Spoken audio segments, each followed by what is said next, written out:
This morning. She's the only woman in here. I told her I was teaching on women this morning, so she better get ready.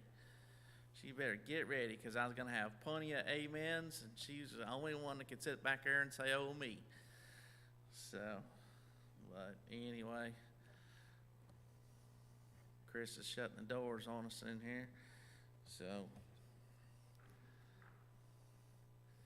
did want to say I appreciate everyone taking the time to come sit in Sunday school. I appreciate the compliments whenever y'all give me a compliment. I talked to my mom this week. Y'all know that I really would prefer not to live stream, but my mom likes to watch the live stream.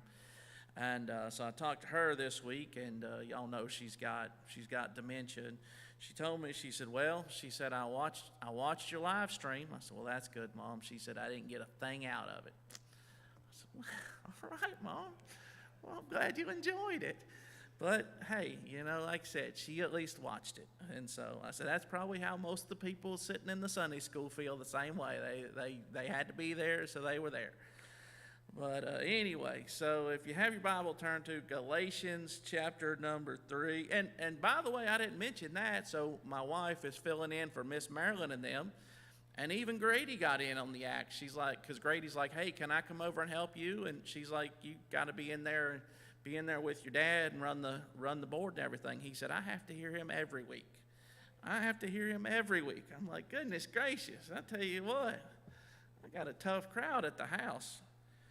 So, but Galatians chapter number 3, I'm only going to read the first verse. I think that's all the further we're going to get. I got a thought this morning, and it says in chapter 3, verse number 1, we're going to read more verses, but I'm only going to read verse number 1, chapter number 3. It says, O foolish Galatians, who hath bewitched you, that ye should not obey the truth, before whose eyes Jesus Christ hath been evidently set forth crucified among you. Now, if you look back in verse number 6 of chapter number 1, he says, I marvel that ye are so soon removed from him that called you into the grace of Christ unto another gospel. Then in chapter number 4, verse number 15, he says, where is then the blessedness ye spake of? For I bear you record that if it had been possible, ye would have plucked out your own eyes and had given them to me. Am I therefore become your enemy because I tell you the truth? They zealously affect you, but not well. Yea, they would exclude you, that ye might affect them. But it is good to be zealously affected always in a good thing, and not only when I'm present with you. My little children, of whom I travail in birth again until Christ be formed in you, I desire to be present with you now and to change my voice, for I stand in doubt of you. And so, again, these are verses that we've looked at before. Obviously, we brought them up when we were in chapter 1, looking at verse number 6 right there. But here is the Apostle Paul, and he's talking to these people. And again, like I said, I mean, he reiterates over and over and over again, and he's trying to shake them. He's trying to wake them up. We were riding this morning to church, and we were talking about our kids. And I'm like, I mean, again, if you tell me you're not judgmental, that's fine. But everyone looks at, other people's kids, and you're like, well, if that was my kid, this is what I do. And if that was my kid, this is what I do. And you just do it. Now, I told him this morning, I said, I think that, I do think that. I do. But then I'm like, you know what? I got my own 3, and I haven't, I've done a job. I don't want to say I've done my best job, because I don't think I've necessarily done my best job. But I've done a job trying to raise them. But I'm still trying to raise them and keep them on the straight and narrow and keep them doing right. Now, I don't really have time to be correcting other people for their kids when I'm still trying to raise mine. And my mother-in-law is like, well, Adriana's 23. There's not much. I said, well, with her, when they're little, you can kind of hit them with 180 grit, Cody. You know what I mean? You can hit them with the 180 grit sandpaper. You can hit them with the 80 grit sandpaper. With Adriana, you kind of just scuff her with the 6,000 grit right now. You're just kind of doing some finishing which Brad's a painter back there. He knows what we're talking about right there. You just got to hit them with the fine stuff. Now, you're just trying to do little tweaks. Well, guess what? Paul was hitting them with the 80 grit. He was hitting them with the 80 grit. He was hitting them with the rough grit. He was hitting them with the hard sandpaper. He was really trying to shake them, Chris. He was trying to wake them up. He wasn't just trying to pat them on the back a little bit and say, oh, it's okay, y'all are going to be fine. That's not what he was doing. I mean, anytime someone calls you a fool, they're not hitting you with the 6,000 grit, Cody. They're hitting you with the rough stuff. And Paul says to these people, he said, oh, foolish Galatians. He says, who hath bewitched you? He said, who's charmed you? Who could have came in? Who could have came in amongst you and sat down amongst you and started talking to you and charmed you to move away from the simplicity of the gospel, to move away from the truth of the gospel? Who could have came in? And when you think about it, it was Judaizers coming in. Guess what, Chris? Before they cleaned themselves up, before they got saved, before they got right with God, the Jews didn't want anything to do with these people. They were Gentiles. They didn't want anything to do with these people. And you see that in a lot of churches nowadays. That a lot of churches will take members from other churches. They'll pick someone else has done all the work, and they've worked so hard and worked to get this person in church and work to give them the gospel, and then they finally get saved and they start cleaning themselves up, and next thing you know, you got people trying to pull them into another church.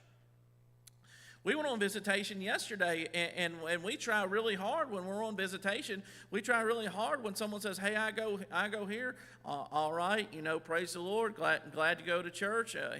Here's a track, and have a nice day. We try really hard not to say, go take someone else's work and bring them over here. And I understand that sometimes God sends people over here. And sometimes, God does that. I understand that. But as a general rule, we're not going out. We're not going out and knocking on doors and saying, "Oh, you go to Sonoraville Baptist. Well, that Sonoraville Baptist is a terrible Baptist church. You need to come down here to Concord." That's not what we do. But that's what was going on with the Galatians. Here's a group of people that these Judaizers had no desire to give them any gospel, much less the gospel. Much less, they were not going to give them any gospel. They could just be lost. They could just really, they could die and go to hell. That was not their problem because they were Gentiles. But yet here Paul comes and he gives them the gospel. He gives them the gospel, and these people get right with God. They get saved. They get born again by the power, by the power of the gospel, by the power of God. And they're born again. And now here comes this group in, and they come in and they start talking to them, and they start confusing them. They start adding things to the gospel and start confusing them. And it's one thing for someone to come in and say, "Hey, you have to do this." And you're like, "Man, no. Y'all wouldn't have anything to do with me before. You wouldn't have anything to do with me before. Now, all of a sudden, now that I have got saved, now that I have got some form of religion, now I'm acceptable to you, and now you want me." But no, they didn't say that. They're like, "Oh, okay, yeah, all right. If that's what we need to do, then that's what we're going to do." And Paul's like, "You foolish Galatians." He said, how could this happen? And so in 2 Corinthians chapter number 11, and I probably read it the other day, but in 2 Corinthians chapter number 11, verse number 3, it says, "But I fear, lest by any means, as the serpent beguiled Eve through his subtlety, so your minds should be corrupted from the simplicity that is in Christ. For if he that cometh preacheth another Jesus, whom we have not preached, or if ye receive another spirit, which ye have not received, or another gospel, which ye have not accepted, ye might bear well with him." And here Paul is dealing with two different churches and a similar issue of here, these people have received the gospel and accepted the gospel and been born again, but now these other people are coming in and they're perverting the gospel. And in perverting the gospel, Paul's like, you might bear with them. You might listen. You might actually listen. And I got to thinking about it, and if you have your Bible, turn to Exodus chapter number 14. Exodus chapter number 14. And it's going to be a different passage, but I think you'll understand whenever I get done. So in Exodus chapter number 14, we know that the children of Israel have been in Egypt, and they've been in bondage, and now God is finally going to take them out of Egypt. And God has sent the 10 plagues, and he's hardened Pharaoh's heart, and he sent those plagues through the land of Egypt, and now they have had the firstborn die, and now it's time. The Egyptians are like, just get them out of here, and get them gone. They've been slave labor for all those years, but now it's like, just get them out of here and get them gone. So in chapter number 14, verse number 1, it says, "The Lord spake unto Moses, saying, Speak unto the children of Israel, that they turn and encamp before Pi-hahiroth, between Migdol and the sea, over against Baal-zephon. Before it shall ye encamp by the sea. For Pharaoh will say of the children of Israel, They are entangled in the land of the wilderness, hath shut them in. And I will harden Pharaoh's heart, that he shall follow after them, and I will be honored upon Pharaoh and upon all his host, that the Egyptians may know that I am the Lord." And they did so. And so we understand what's going to happen here. So here God says, "Hey, look, I'm gonna do one more thing. I'm going to do one last thing to the Egyptians." But we understand that he was not just doing one more thing to the Egyptians. He was doing one more thing for the children of Israel. He was doing one more thing for them to see, Chris, so that once they crossed that Red Sea and got into that land, that they could trust God with everything. Again, we're gonna make our way to the Old Testament and kind of look at some areas in the Old Testament where the Old Testament was pointing to Christ. But we know from our study in Galatians how that Paul talked about that it's not of works, it's of faith. Even in this thing right here, we're going to see how that it was simply faith, Brother Croft. It was faith in trusting in God. It was faith trusting in God that God would protect them, that God would do what he said he would do, that God would take care of them. And yet over and over and over again, they're going to fail, and we're going to look at it, but it's a failure of their faith. It's a failure of their faith. And so in verse number 10 now, we'll start reading in verse number 10.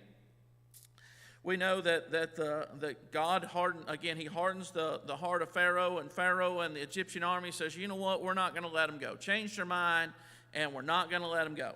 And so you get to verse number 10, it says, "When Pharaoh drew nigh, the children of Israel lifted up their eyes, and behold, the Egyptians marched after them, and they were sore afraid. And the children of Israel cried out unto the Lord." Now, this is what should have happened, Chris. Here they are, and they're pretty much defenseless, and they've got their wives, they got their children. If you're going to fight a battle, if you're going to fight against a trained army, you don't want to have your wives and your children. You don't want those around. You want it to be men on men, soldier against soldier fighting. But that's not what they had right here. They had everybody. And they were vulnerable. In verse number 11, they said unto Moses, "Because there were no graves in Egypt, hast thou taken us away to die in the wilderness." Now, here's a problem. Here's the problem right here, because, again, here was an opportunity. They come up, Brother Croft, they come up to the door where it's like, all right, what are we going to do? Are we going to have faith, or are we not going to have faith? And they failed their very first test. The very first test before they ever crossed the Red Sea, they failed their very first test. Even though they saw all those plagues, they saw all those works in Egypt that God had done for them, and God's about to do one more mighty work before they leave out of Egypt. He's going to do one more thing. They saw all of those things, and yet they get right here to the point, and instead of saying, you know what, God's done those 10 other plagues. I don't know what he's going to do to them, but he's going to do something to them. Instead, they come up there and they're like, we're going to die right here. We're going to die right here. He says, because there were no graves in Egypt, they're like, look, we died in Egypt, but I mean, it wasn't a mass grave. It was, we died of our old age. We died of natural causes. But now we're about to just die, and, they're just going to have to be one mass grave because the Egyptian army is just going to come and they're just going to run right through us and kill us. Egypt, thou hast taken us away to die in the wilderness. Wherefore hast thou dealt thus with us to carry us forth out of Egypt? So again, like I said, in verse number 10, it says they cried out unto the Lord. That's a good thing, Chris. But verse number 11, they failed the test. Instead of just crying out to God and saying, God, I don't know what you're going to do. I don't know how you're going to take care of me. I don't know how you're going to take care of us. I don't know how you're going to rescue us. I don't know what you're about to do, but I'm just going to trust you to say, God, I know you're going to do something.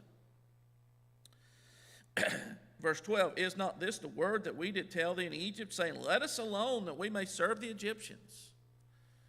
And so, listen to that. If you remember, it was their cry.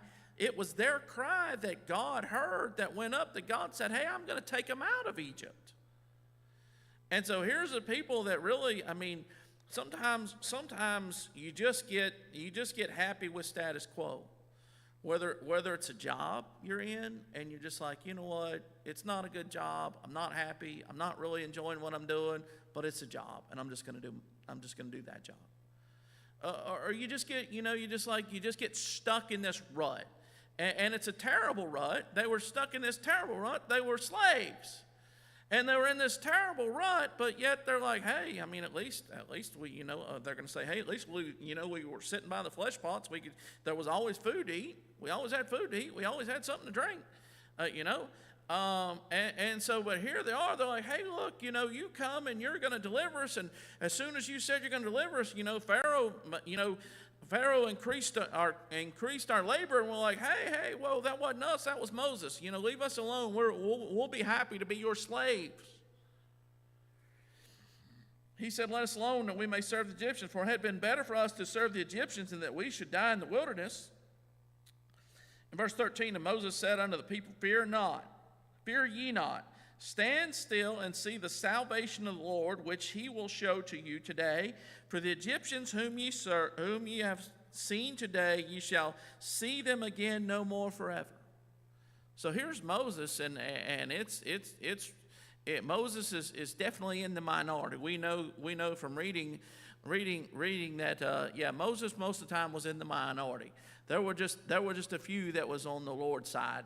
And Moses was in the minority. And he was in the minority right now. Here's these people, and they're in a panic. And Moses is like, hey, look, in verse 14, he said, the Lord shall fight for you, and ye shall hold your peace. He said, look, y'all aren't even going to have to fight. Brother Croft, he says, y'all are not even going to have to fight. Y'all are just going to, all you have to do is just be quiet. Stand still and see the salvation of the Lord. You're not even going to have to fight. You're just going to have to just sit there and look. We were talking about it in Sunday school. Sometimes, listen, I'm bad about it. I'll check out anywhere at any time. You can be talking to me and you can be telling me something, and I may be 100 miles away from there. I used to do it all the time. I'd get up in the morning, I'd get in my van, and I just want to hear the weather report. And I don't know what it was about Kirk Mellish's voice on WSB, but he would start into the weather report, and about the time he got done, I'd realize I didn't hear a word he said. I got no idea what the weather report is. Now I got a cell phone. I can just look it up myself. But back then I'm like, oh, let me hear what the weather report's going to be today. And I'd miss that thing every time. I'd check out and I'd be thinking about something else. And even though my ears were hearing what he was saying, it was not entering into my brain. I was not comprehending it. And so Moses like, look, all y'all got to do, y'all just got to stand still, just watch. Just watch. Just hold your peace. You don't have to fight. You don't have to raise a hand. You don't have to do anything. Just watch what God's about to do for you. So in verse 15, the Lord said unto Moses, wherefore criest thou unto me? Speak unto the children of Israel that they go forward. God's like, look, I done told you what to do. I just need you to do what I told you to do. But lift thou up thy rod, stretch out thine hand over the sea, and divide it, and the children of Israel shall go on dry ground through the midst of the sea. And behold, I will harden the hearts of the Egyptians, and they shall follow them, and I will get me honor Pharaoh and upon all the host, upon his chariots and upon his horsemen, and the Egyptians shall know that I am the Lord when I have gotten me honor upon Pharaoh and his chariots and upon his horsemen. And the angel of God, which went before the camp of Israel, removed and went behind them, and the pillar of the cloud went from before their face and stood behind them. And it came between the camp of the Egyptians and the camp of Israel, and it was a cloud and darkness to them, but it gave light by night to these, so that the one came not near the other all the night. So again, here's this pillar of cloud, and it was going before the Israelites. Now it moves back, and it basically becomes a dividing line, so that the Egyptians couldn't come up to the Israelites, and the Israelites couldn't see what the Egyptians were doing, and it divided them, and God kept them safe that way. Verse 21 says, and Moses stretched out his hand over the sea, and the Lord caused the sea to go back by a strong east wind all that night, and made the sea dry land, and the waters were divided. So now, again, get the picture here. Get the picture in your mind. Here they walk up to the Red Sea, and if you want to argue Red Sea, whatever. But anyway, they walk up to the Red Sea. They walk up to that Red Sea, and here's Moses, and he stretches out his rod, and then God causes that east wind, and all of a sudden those waters start to part. Those waters start to part, and Cody, they start standing up and standing up and standing up and standing up and standing up. And when they went to bed that night, it was a sea in front of them. But when they got up that morning and they looked out, instead of this sea, now they're seeing, I don't know how wide it was, but this nice dry ground path, and we know that doesn't happen. Anyone that's got a pond, actually, if you're here in Georgia right now, you just got a yard. You got a yard, walk out in your yard. How wet's your yard? It takes a whole lot more than one day for your yard to dry up. Come a sunny day, it's going to take a whole lot more than one day for my yard to dry up, for sure. But here's a sea that's been wet for all those years, and now God says, stretch out your rod, and then all night long he has that east wind blow, and then walls of water stand up, and just again get the picture of that. I mean, you want to talk about the first person who ever got to see an aquarium experience? It was those children of Israel when they stepped off into that, and it wasn't muddy. Sometimes, y'all been dealing with nothing but mud, but sometimes you step off on some ground that's been where a pond was or whatever, and the top is dry, but it's slick as can be underneath, and you step off in it and you start sliding around. It was dry ground they stepped off on. And they walked out into that sea, and they looked and look to your left, look to your right, and it was like big old walls of glass. That water was just standing up there. Like I said, I picture it just like an aquarium experience. And they can see the fish swimming around. They can see the fish swimming around in those walls. And surely to goodness, someone had to just reach up and touch it. I mean, are y'all curious like me? Would you have not had to just been like, I just got to touch it. I just got to stick my hand. You can always tell at an aquarium, the poor people have to just walk around with glass cleaner all the time. Why? Because little kids are sticking their hands on the glass all the time. Because you just got to touch it. You got to. And so think about it. I mean, here they are, and here all the Israelites walk out into the Red Sea, and they walk on that dry land, and they walk across there. And it says in verse number 22, and the children of Israel went into the midst of the sea upon dry ground, and the waters were a wall unto them on their right hand and on their left. Verse 23, and the Egyptians pursued and went in after them, to the midst of the sea, even all Pharaoh's horses and chariots and his horsemen. So again, here they're walking across, Chris, and now here comes Pharaoh's army, and they come in there after them, and they're going across dry ground. Now I don't know. Again, I got questions. I got lots of questions, but one of my questions, Chris, is when Pharaoh's army pulled up to that sea, and they looked and said, what in the world's going on here?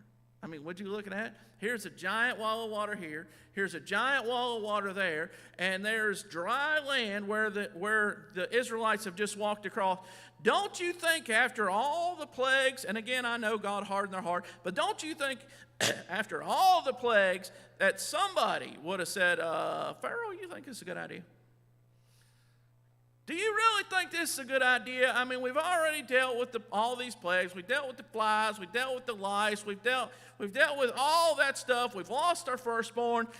And now we've decided to chase these Israelites one more time. And we just come up to a sea that we knew was a sea. And instead of finding them here,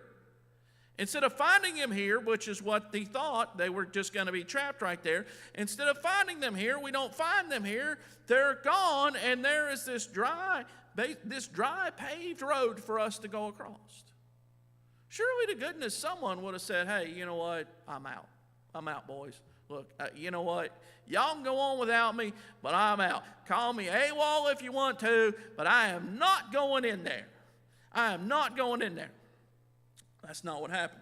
Verse 24, it says, it came to pass that in the morning watch the Lord looked unto the host of the Egyptians through the pillar of fire and of the cloud, and troubled the host of the Egyptians, and took off their chariot wheels. So now they get in the midst, Chris. They're in the midst of it, and God says, you know what, boys, it's not fair for them to be walking and y'all to be riding, so I'm just going to knock off your chariot wheels. And now your horses, instead of dragging your chariots with wheels on them, now they're just dragging a box.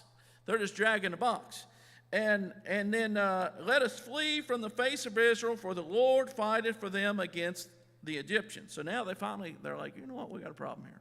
God's fighting for them. I don't understand why it took this long, except for the fact that God hardened their heart. But I don't understand why it took this long for them to finally say, you know what, God seems to be fighting for them and not for us.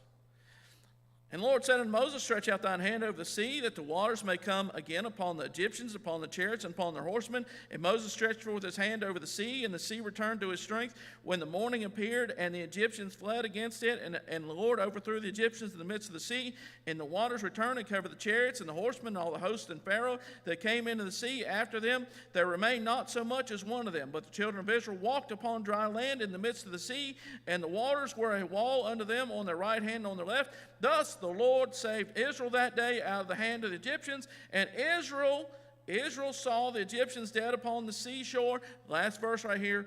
And Israel saw that great work which the Lord did upon the Egyptians. And the people feared the Lord and believed the Lord and his servant Moses. Now, Chris, in my mind, I think that's something you're never going to get over. I mean, we're still talking about it today, Cody. We're still talking about it today. That's, again, in my mind, if you're a fan of college football, if you get around a couple Georgia fans, we're going to be talking about the last 2 national championships. We're going to be talking about the last 2. And so I see someone I hadn't seen in a while, and guess what? I mean, they look on my computer, and it's got a bulldog face, and it's got the G on it. And I had to sit beside this guy, and he went to Florida. And so I sat beside him in a class this week. And so I just turned my computer so that he would have to sit there and look at my computer the whole time he was sitting beside me, Chris. I mean, you'd think this would be something that was just etched in their brain. Chapter number 15. Verse number 22. So Moses brought Israel from the Red Sea, and they went out into the wilderness of Shur, and they went 3 days. 3 days in the wilderness and found no water.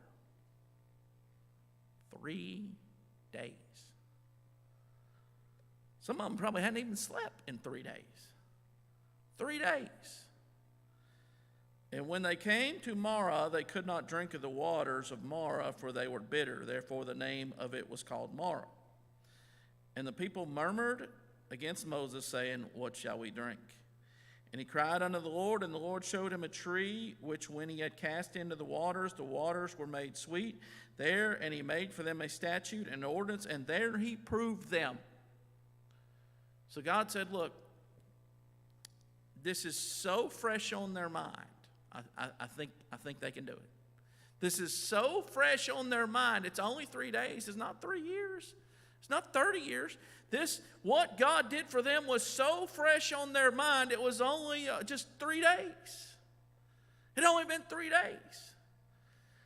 that now I'm going to take them and I'm going to give them an opportunity to say, you know what, God, we're just going to trust you. There's no water here. The water that is here is bitter. It's bitter water. We can't drink this water. And God, I don't know what you're going to do, but I know you're going to do something. It's not what they did. It's not what they did. And God said, look, I did it to prove them. And I wanted to show them just one more time. I took care of them on the other side of the Red Sea. Now I'm going to take care of them on this side. And I'm going to take care of them. And so he tells them, he said in verse number 26, and he said, if thou wilt diligently hearken to the voice of the Lord thy God, and wilt do that which is right in his sight, and will give ear to his commandments, and keep all his statutes, I will put none of these diseases upon thee, which I have brought upon the Egyptians, for I am the Lord that healeth thee. And they came to Elim, where the 12 wells of water and 70 palm trees, and they camped there by the waters. So God takes them from the place of bitter water, and then he makes the water sweet, and then he takes them to a place where there's plenty of water. And they're good now, Chris. They're good. They've got it. They've got to be good. They've got this. They've got this now. But yet in chapter number 16, verse number 1, and they took their journey from Elim, and all the congregation of the children of Israel came unto the wilderness of Sin, which is between Elim and Sinai, on the 15th day of the second month after the departing out of the land of Egypt. And the whole congregation of the children of Israel murmured against Moses and Aaron in the wilderness. And the children of Israel said unto them, would to God we had died by the hand of the Lord in the land of Egypt, when we sat by the flesh pots, and when we did eat bread to the full, for ye have brought us forth into this wilderness to kill this whole assembly with hunger. It's only been 45 days. It's only been 45 days. And when I read this, I'm like, how could they have forgotten everything that God did to get them to this point? How is it that they so quickly forgot what God did for them? How was it that they, as Paul said, oh, foolish Galatians, I want to say, oh, foolish Israelites.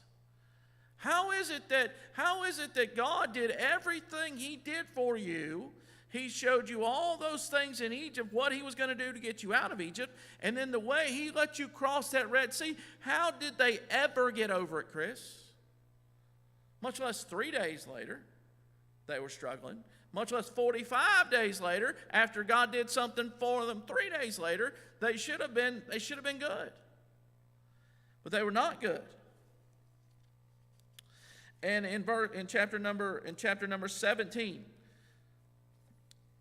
verse number 1, all the congregation of the children of Israel journeyed from the wilderness of Sin after their journeys according to the commandment of the Lord, and pitched in Rephidim, and there was no water for the people to drink. Hey, listen, no water.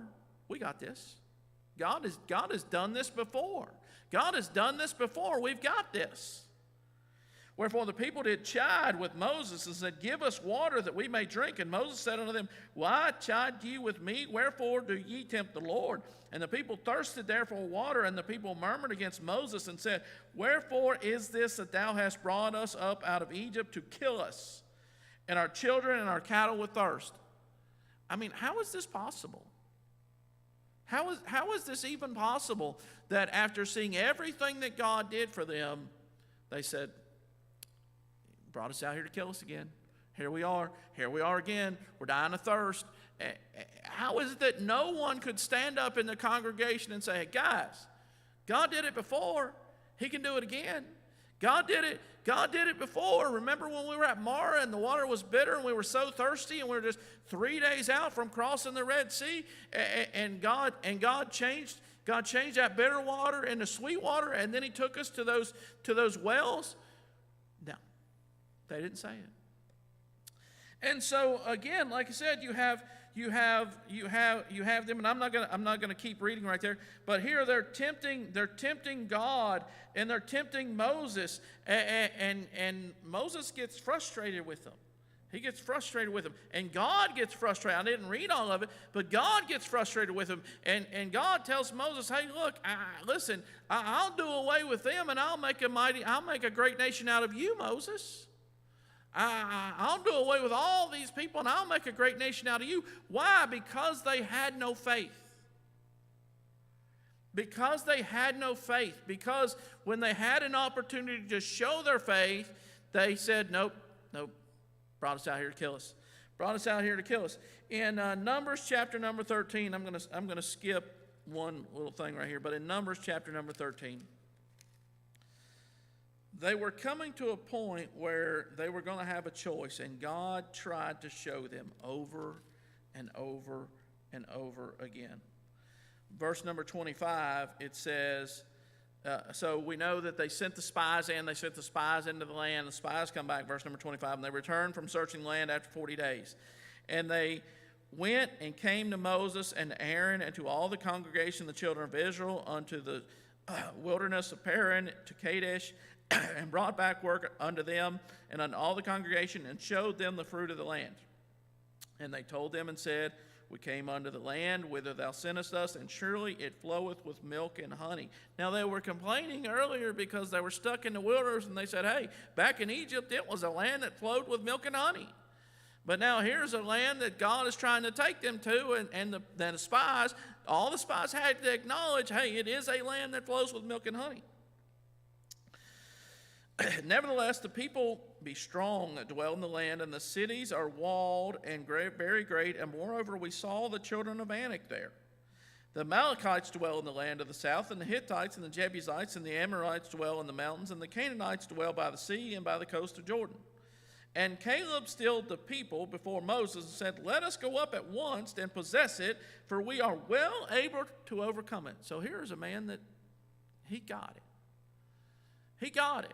Now, the Bible doesn't tell us, but I don't know. Maybe he got it from the beginning. Maybe he got it from the beginning. I know there was another spirit in Caleb, but maybe he got it from the very beginning, Cody. But maybe at one of those times where he was one of them that said, I tell you what, boys, we're gonna thirst to death out here. Then God gave them water, and he said, you know what? Never gonna question you again, God. I'm not gonna question. The Bible doesn't tell us whether Caleb was in that crowd whenever they were at Marah and the water was better, and he doesn't tell us. And then they were hungry and they didn't have anything to eat, and the Bible doesn't tell us.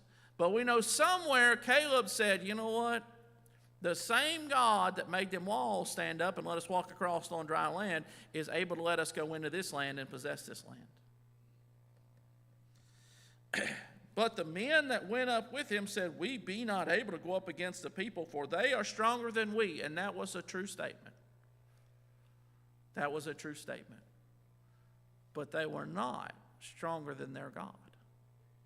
They were not stronger than their God. And again, I look at it, Chris, and when I read, he called them foolish Galatians, and I always look back to this passage, and I'm like, how?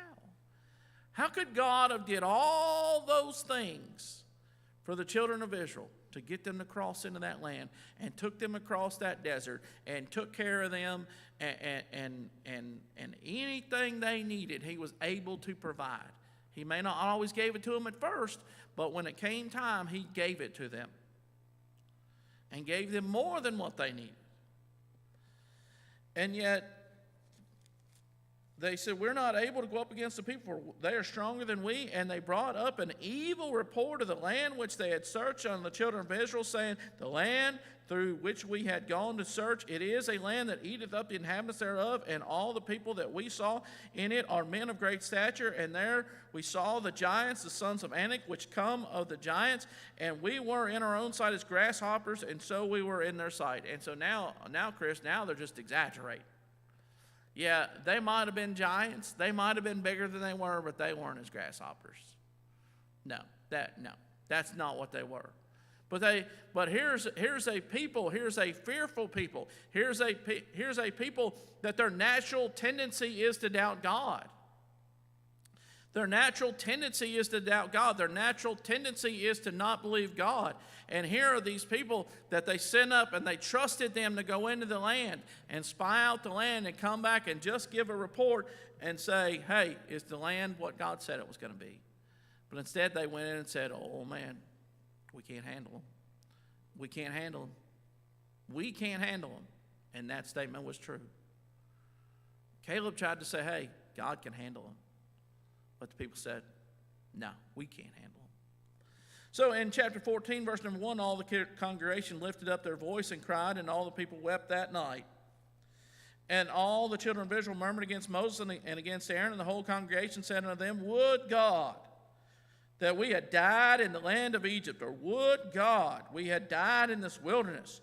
Wherefore hath the Lord brought us unto this land, to fall by the sword, that our wives and our children should be a prey? Were it not better for us to return to Egypt? And they said one to another, let us make a captain, and let us return into Egypt. Then Moses and Aaron fell on their faces before all the assembly of the congregation of the children of Israel. And Joshua the son of Nun, and Caleb the son of Jephunneh, which were of them that searched the land, rent their clothes. And they spake unto all the company of the children of Israel, saying, the land which we passed through to search it is an exceeding good land. If the Lord delight in us, then he will bring us into the land and give it us.